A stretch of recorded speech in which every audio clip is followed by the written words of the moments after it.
खुद को पहचानो। शहर की भागदौड़ से दूर एक छोटे से गांव में एक लड़का रहता था जिसका नाम कबीर था। कबीर हमेशा खुद को दूसरों से कमजोर और अलग महसूस करता था। स्कूल में उसे अच्छे नंबर नहीं आते थे, खेलों में भी वह कुछ खास नहीं था और गांव के बाकी बच्चे उसे अक्सर चिढ़ाते थे। कबीर की यह हालत देखकर उसके माता पिता भी चिंतित रहते थे। एक दिन स्कूल में कबीर को एक नया प्रोजेक्ट दिया गया।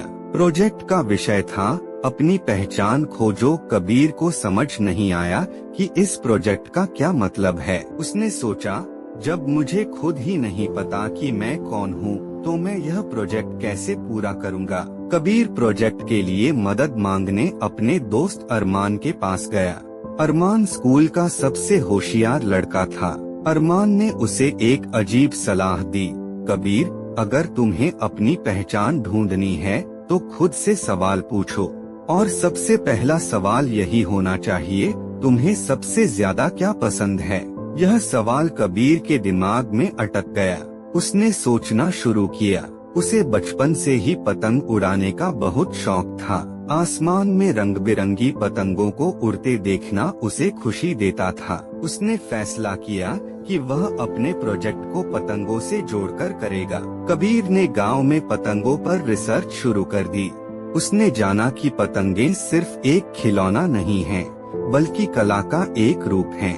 वह गांव के सबसे पुराने पतंग बनाने वाले रफीक चाचा के पास गया और उनसे सीखने की अनुमति मांगी। रफीक चाचा ने उसे अपने शागिर्द के रूप में स्वीकार कर लिया। रोज स्कूल के बाद कबीर रफीक चाचा की दुकान पर जाता और पतंग बनाने की कला सीखता।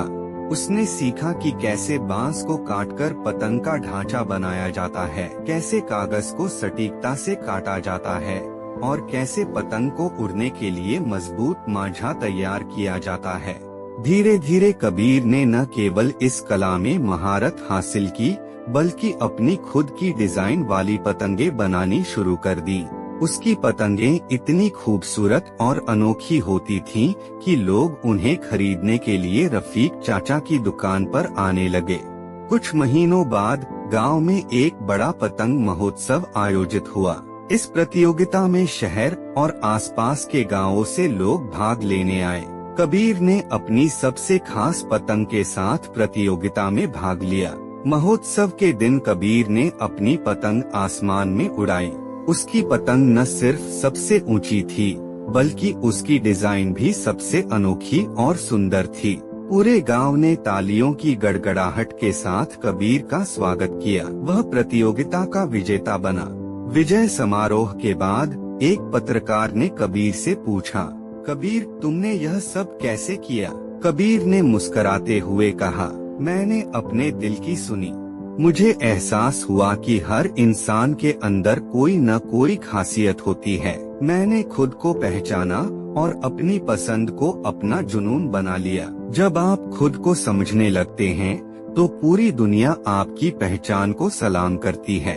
कबीर की यह कहानी हमें सिखाती है कि हर इंसान में कुछ न कुछ अनोखा होता है। हमें बस अपने अंदर झांकने और अपनी पसंद को पहचानने की जरूरत होती है। अगर आप खुद को पहचान लेते हैं तो कोई भी ताकत आपको सफल होने से नहीं रोक सकती।